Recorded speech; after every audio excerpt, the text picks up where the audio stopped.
विमान जैसे ही उतरने वाला था, हमारा कंट्रोल टावर से पूरी तरह कांटेक्ट टूट गया। रनवे पर पागलों की तरह इंसानों को नोचते हुए जॉम्बी भरे पड़े थे और हमारे पास सिर्फ आधे घंटे की उड़ान भरने जितना फ्यूल बचा था। कुछ लोग पागलों की तरह दरवाजा खोलकर भागना चाहते थे, जबकि कुछ किसी भी कीमत पर उसका विरोध कर रहे थे। हालात धीरे धीरे कंट्रोल से बाहर जा रहे थे और एक कैप्टन होने के नाते मुझे उन 47 पैसेंजर्स को इस पूरी तरह बर्बाद हो चुके शहर में जिंदा बचाकर निकालना था। लेकिन विमान के बाहर हमारा इंतजार कोई रेस्क्यू टीम नहीं, बल्कि मौत से भी ज्यादा डरावना फैसला कर रहा था। मुझे आज तक वो दोपहर याद है। दोपहर के ठीक 3:17 पर हेमन टावर की आवाज अचानक रेडियो से गायब हो गई। को पायलट शियाओ कियांग का चेहरा पल भर में सफेद पड़ गया। हेमन टावर, यहाँ HC 327 लैंडिंग परमिशन रिक्वेस्ट। हेमन टावर, यहाँ HC 327 लैंडिंग परमिशन रिक्वेस्ट। उसने लगातार 3 बार कॉल किया, लेकिन जवाब में सिर्फ कर्रर कर्रर करती स्टैटिक आवाजें सुनाई दी। मैंने कॉकपिट के शीशे से नीचे देखा। रनवे पर कुछ हिल रहा था। वो गाइड व्हीकल नहीं था, बल्कि लोगों जैसी आकृतियां थीं, जो जमीन पर झुककर किसी चीज को फाड़ फाड़ कर खा रही थीं। एल्टीट्यूड मीटर 800 फीट दिखा रहा था और फ्यूल गेज देखकर मेरा दिल डूब गया। बचा हुआ फ्यूल सिर्फ 2.3 टन। उसी वक्त पीछे के केबिन से पहली चीख सुनाई दी। मतलब पैसेंजर्स ने भी नीचे का मंजर देख लिया था। हेमन टावर, यहाँ HC 327। शियाओ कियांग की आवाज अब कांप रही थी। ये उसकी चौथी कॉल थी, लेकिन फिर वही सन्नाटा, सिर्फ स्टैटिक। मेरा नाम शू काई है, उम्र 35 साल। मैं पिछले 7 सालों से युनचुआन से हेमन वाली इस फ्लाइट रूट पर उड़ान भर रहा था और इन 7 सालों में ऐसा कभी नहीं हुआ कि पूरा कंट्रोल टावर अचानक गायब हो जाए। 121.5 पर स्विच करो। मैंने उससे रेडियो ले लिया। ये इमरजेंसी फ्रीक्वेंसी थी। हर एयरक्राफ्ट इसे सुनता है। अगर कोई भी जिंदा होगा तो हमारी आवाज जरूर सुनेगा। सभी यूनिट्स ध्यान दें, यहाँ HC 327। हम हेमन एयरपोर्ट से 15 नॉटिकल माइल दूर हैं। Height 5000 feet. किसी भी यूनिट से रिस्पॉन्स की रिक्वेस्ट। फिर वही खामोशी। शियाओ कियांग के माथे पर पसीना आ गया। अप्रोच फ्रीक्वेंसी, ग्राउंड फ्रीक्वेंसी,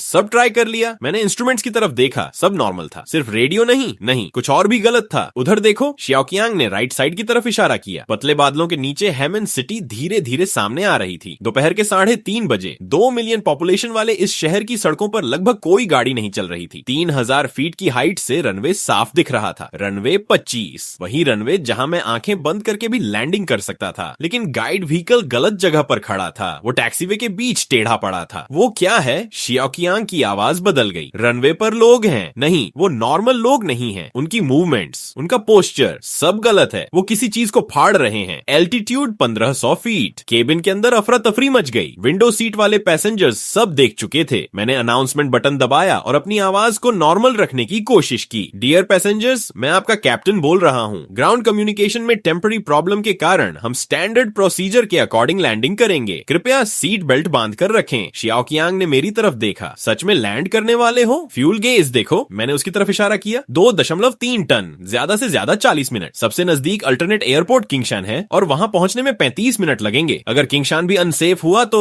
वो बात अधूरी रह गई। अब और सोचने का वक्त नहीं था। Landing gear down, landing gear down. 3 green lights confirmed. Xiao Qiang के हाथ कांप रहे थे। Height 500 feet. अब मैं उन्हें क्लियरली देख सकता था। वो ग्राउंड स्टाफ नहीं थे। उनके कपड़े फटे हुए थे। उनकी बॉडी अजीब एंगल्स पर हिल रही थी, बिल्कुल जानवरों की तरह, और जमीन पर लाशें पड़ी थीं। बेली लैंडिंग करें? शियाओ कियांग लगभग भीख मांग रहा था। बेली लैंडिंग कहाँ? 200 फीट। अब पूरा फोकस लैंडिंग पर रखना था, चाहे नीचे कुछ भी हो। मुझे ये एयरक्राफ्ट सेफली उतारना ही था। 47 पैसेंजर्स, 4 क्रू मेंबर्स, सबको यकीन था कि मैं उन्हें घर पहुंचाऊंगा। 50, 40, 30, 20 ऑटोमेटिक वॉइस केबिन में गूंजी। अगला ही पल मैं लैंडिंग गियर के रनवे को छूने की वाइब्रेशन महसूस कर सकता था। एक फेमिलियर लेकिन अजीब एहसास। रिवर्स थ्रस्ट एक्टिवेट हुआ। स्पीड धीरे धीरे कम होने लगी। 100 नॉट्स, 80, 60, और फिर खिड़की के बाहर का मंजर देखकर मेरा पेट अंदर से मुरझा गया। पार्किंग एरिया में टेढ़ी मेढ़ी लाशें बिखरी पड़ी थीं। जेट ब्रिज के ग्लास पर खून से भरे हाथों के निशान थे और वो चीजें वो हमारी तरफ भाग रही थीं। Left turn, taxiway 13। इतनी भयावह हालत में भी मेरा शरीर अब भी प्रोफेशनल इंस्टिंक्ट से ही काम कर रहा था। मैंने विमान को टर्मिनल बिल्डिंग से दूर मोड़ दिया। टैक्सीवे पर एक उलटी पड़ी शटल बस रास्ता रोके खड़ी थी। उसके आसपास सूटकेस, टूटे ट्रॉली बैग और इंसानी शरीर बिखरे पड़े थे। कुछ लाशों के हाथ पैर अधूरे थे, जैसे किसी जंगली जानवर ने उन्हें नोच डाला हो। धीरे धीरे शियाओ कियांग की आवाज कांप रही थी। मैंने किसी तरह विमान को घुमाकर रिमोट पार्किंग बे की तरफ बढ़ाया। अब मैं टर्मिनल के जितना करीब जाता, खतरा उतना बढ़ता। मैंने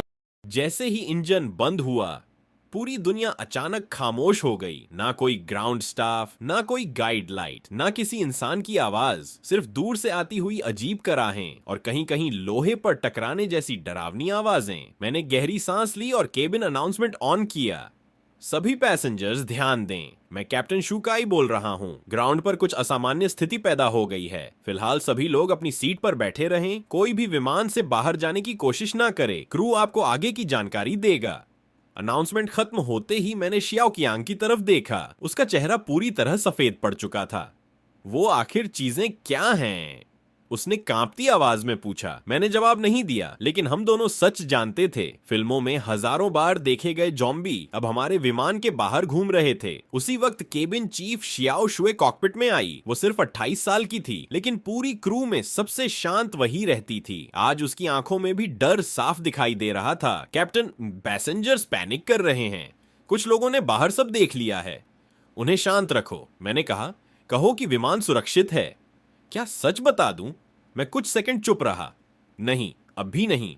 वो धीरे से सिर हिलाकर बाहर चली गई। मैंने फिर खिड़की के बाहर देखा। हमारे बगल में खड़ी एक बोइंग 737 का दरवाजा खुला हुआ था। सीढ़ियों पर ताजा खून फैला था और कई ज़ॉम्बी उस विमान के आसपास घूम रहे थे। उनमें से एक अचानक सीढ़ियों पर चढ़ा और अंदर घुस गया। उसी समय सिक्योरिटी ऑफिसर लाओ लियू कॉकपिट में घुसा। 50 साल का रिटायर्ड सैनिक। उसके चेहरे पर डर नहीं था, लेकिन तनाव साफ दिख रहा था। कैप्टन, हालात बहुत खराब हैं। पीछे कुछ पैसेंजर्स इमरजेंसी डोर खोलना चाहते हैं। उनका कहना है कि विमान के अंदर रहना मतलब मौत का इंतजार करना। मैं तुरंत सीट से उठा और केबिन की तरफ चला गया। जैसे ही कॉकपिट का दरवाजा खुला, 47 डरी हुई आंखें मेरी तरफ मुड़ गईं। डर, गुस्सा, बेचैनी, हर तरह की भावनाएं एक साथ दिखाई दे रही थीं। कैप्टन, बाहर आखिर हो क्या रहा है?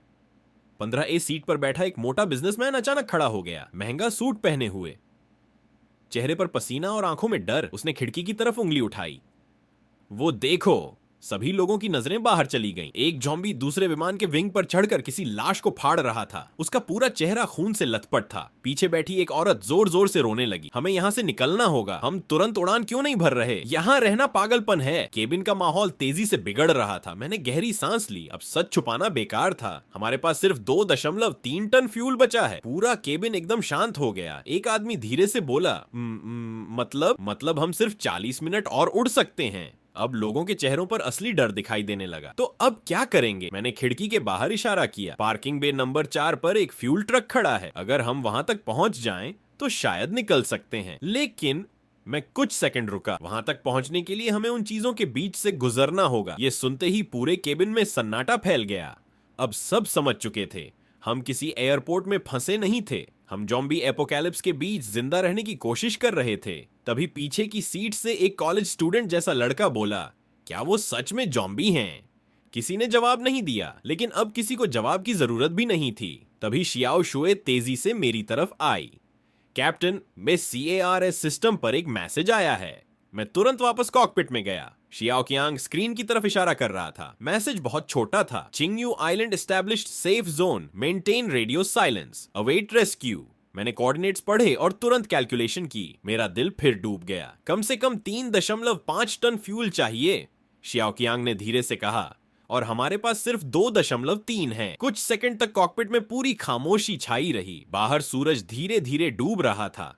लाल रोशनी पूरे एयरपोर्ट को खून जैसा रंग दे रही थी। मैं आयल के बीच जाकर खड़ा हो गए, क्योंकि हम जोखिम उठाने के लिए तैयार थे। मैंने उसकी आंखों में सीधे देखा। अगर तुम्हें हम पर भरोसा नहीं है तो तुम खुद जाकर कोशिश कर सकते हो। मेरी बात सुनते ही वह तुरंत चुप हो गया। उसी समय लाओ लियू ने पूरे केबिन पर नजर दौड़ाई। हमारे पास बंदूकें नहीं है, लेकिन कुछ काम की चीजें अभी भी मौजूद हैं। शियाओ शुए जल्दी से सर्विस ट्रॉली के धातु वाले फ्रेम उठा लाई। जरूरत पड़ने पर उन्हें डंडों की तरह इस्तेमाल किया जा सकता था। मैं कॉकपिट में गया और वहां रखी फायर एक्स निकाल लाया। वांग गैंग ने पूछा, अगर हम अलग हो गए तो संपर्क कैसे करेंगे? शियाओ कियांग ने अपनी इमरजेंसी टॉर्च निकाली। 3 छोटी फ्लैश, 3 लंबी, फिर 3 छोटी। SOS signal. मैंने खिड़की से बाहर देखा। सूरज लगभग डूब चुका था। संतरी रंग की रोशनी पूरे एयरपोर्ट को खून जैसा लाल बना रही थी। दूर भटकते संक्रमितों की परछाइयां लगातार लंबी होती जा रही थीं। ऐसा लग रहा था जैसे अंधेरे से राक्षस बाहर निकल रहे हों। हम कार्गो हैच से बाहर जाएंगे, मैंने फैसला सुनाया। वहां से निकलने पर आवाज कम होगी और पैसेंजर्स भी कभी हमें नहीं देख पाएंगे। रवाना होने से ठीक पहले शियाओ शुए मेरे पास आई। उसने कांपते हाथों से पानी की एक बोतल मेरी तरफ बढ़ाई। जिंदा वापस आना? मैं मुस्कुराया। कोशिश करूंगा। लेकिन सच ये था कि मुझे खुद नहीं पता था कि हम वापस लौट पाएंगे या नहीं। अगर मैंने अपने चेहरे पर डर दिखा दिया तो पूरा विमान टूट जाएगा। कार्गो डेक की तरफ जाते समय मुझे महसूस हो रहा था कि हर यात्री की निगाह मेरे ऊपर टिकी हुई है। उनकी आंखों में उम्मीद थी और वही उम्मीद सबसे बड़ा